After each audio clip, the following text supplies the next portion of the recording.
Good day everyone. In this video, we're going to tackle about women and work in the Philippines. So I am Johanny Alcustudio from BSEMC 2A. I am Joshua Calviri Galado from BCMC 2A. Women and the productive sphere. Women play a crucial role in the economy, contributing to poverty reduction through both remunerated and unremunerated work. Despite economic independence, women still face issues such as wage gaps, poverty, and lack of decent work opportunities. Feminism is observed in some industries, while others expose exclusion. Women also face limited career choices, support facilities, sexual harassments, and protection for the informal sector and domestic workers. This chapter aims to address these issues and theoretical considerations of women at work, focusing on the issues in the Philippines, including informal and formal sectors, agriculture, and the OFW sector. The right to decent work. The Magna Carta of Women guarantees women the right to decent work, ensuring quality job, security, human dignity, freedom, and equity.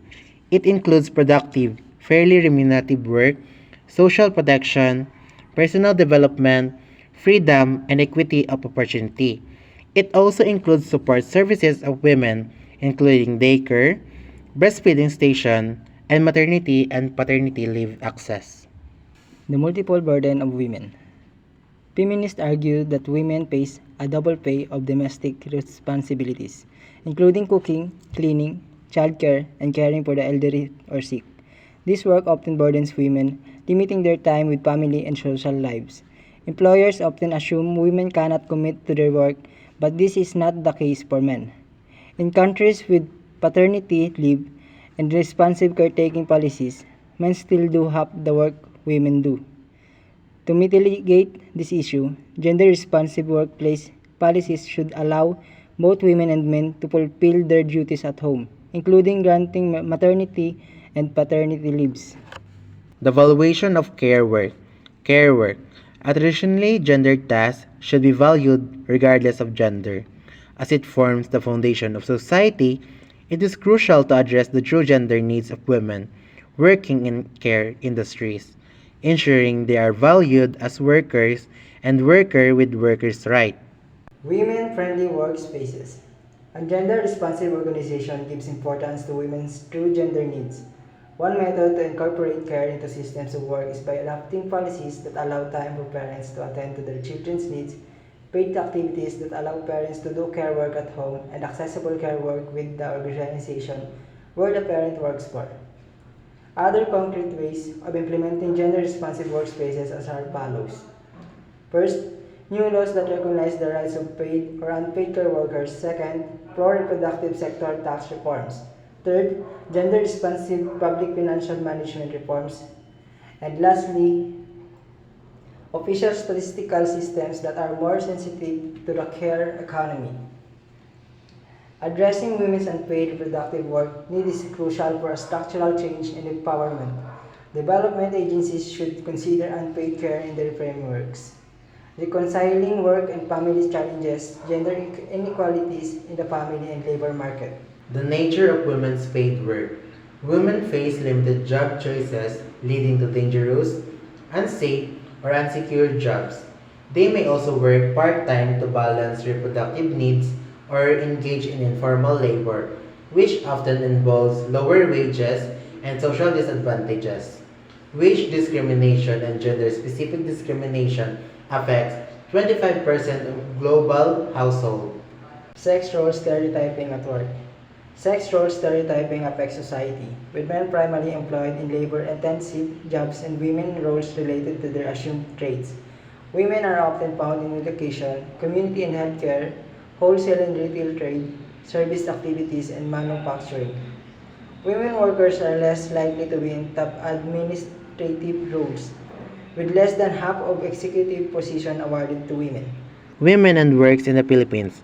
In 2013, Filipino women's labor force participation increased, with 49.8% engaged in the formal economy and 78.1% in the private sector.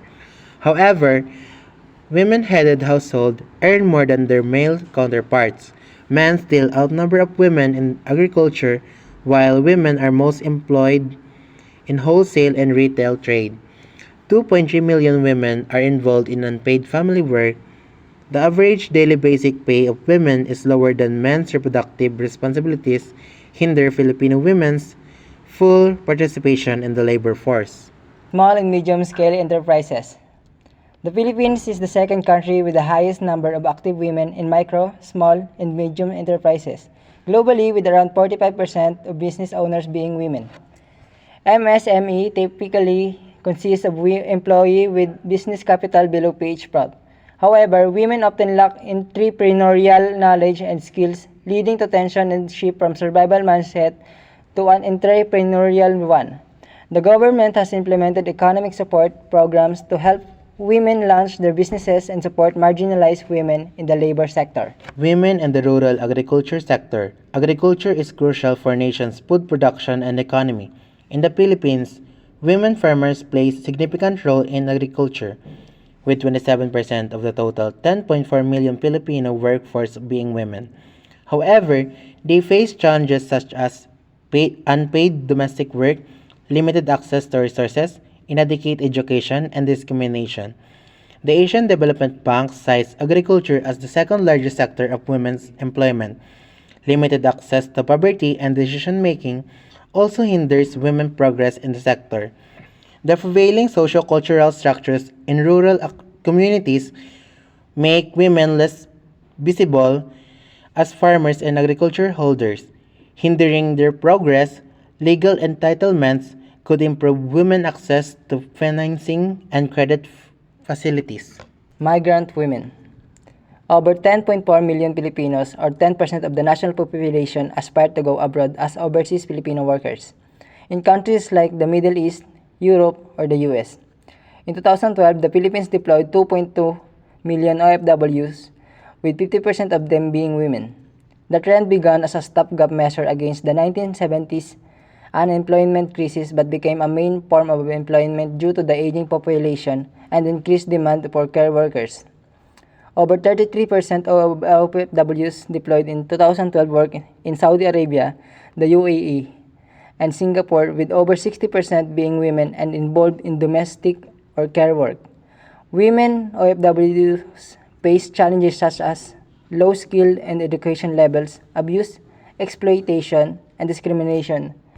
The Women's Edge Plan highlights the de-skilling of professionals and the social cost of leaving their caregiving roles behind. Women in the formal sector.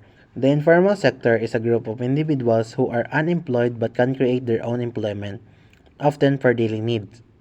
In the Philippines, 70% of jobs come from this sector, with women being a significant part of it. They often lack the necessary skills, training, and education to secure formal work. Women in the informal sector often face social and economic challenges, including limited access to resources, long work hours, and health issues. Additionally, they often face gender inequality due to their low levels of education and business literacy. While some approaches have been formulated by various agencies to ease the issues of the informal sector, women are underrepresented and are often excluded from the policy processes. It is supported by the common notions by men or are more capable in matters of business and finance. Domestic work and domestic workers. Domestic workers who perform care work in their own homes are often paid only when done in another's home. In 2010, 84.5% of private home domestic workers were women, with 92.1% employed as live-in domestic workers. Women in this industry earn less per day but work longer hours. They often lack formal contracts, lack education, and are from depressed or poor rural areas, making them susceptible to abuse and exploitation. The sex trade. The sex industry, a dominantly female issue, is rooted in a double standard of sexuality, where men are free to have sexual relations outside of marriage, while women are expected to express their sexuality through marriage. This double standard leads to the economic activity of the sex work, where prostitutes are women who are mostly out of work and unable to find work. The sex trade offers higher pay than other low-skill occupations, but poses risks due to the illegal and dangerous nature of prostitution in the Philippines. Many Filipino women involved in sex work are at high risk for abuse, trafficking, and sexual abuse. The dominant economic system exploits women according to men' desire, making them vulnerable to exploitation. The sex trade also exploits poor and vulnerable women, including children, as a result of unequal power relation dominating issues of sex and sexuality. Women and domestic sphere. The sex gender system, as defined by Biota, divides women into the productive and reproductive spheres. Domestic women have power and authority, but their spending power is limited to their husband's salary or money provided by them.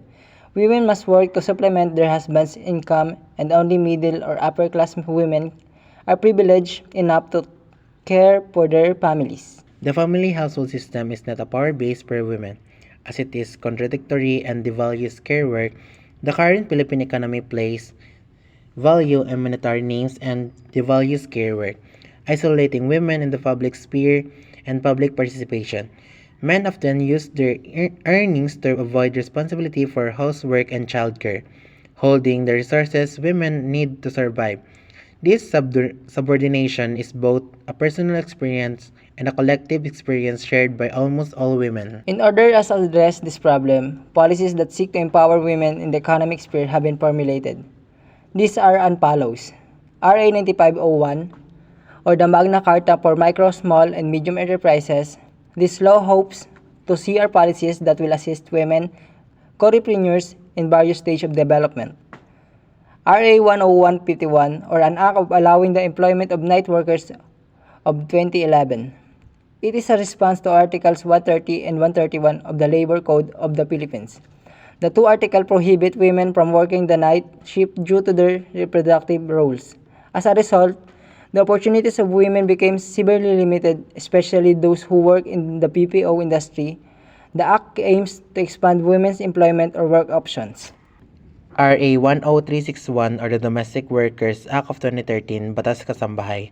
The Kasambahay or domestic worker law defines the labor rights of domestic household workers, majority of which are women, increases their minimum wage, and provides regular employment and social protection benefits.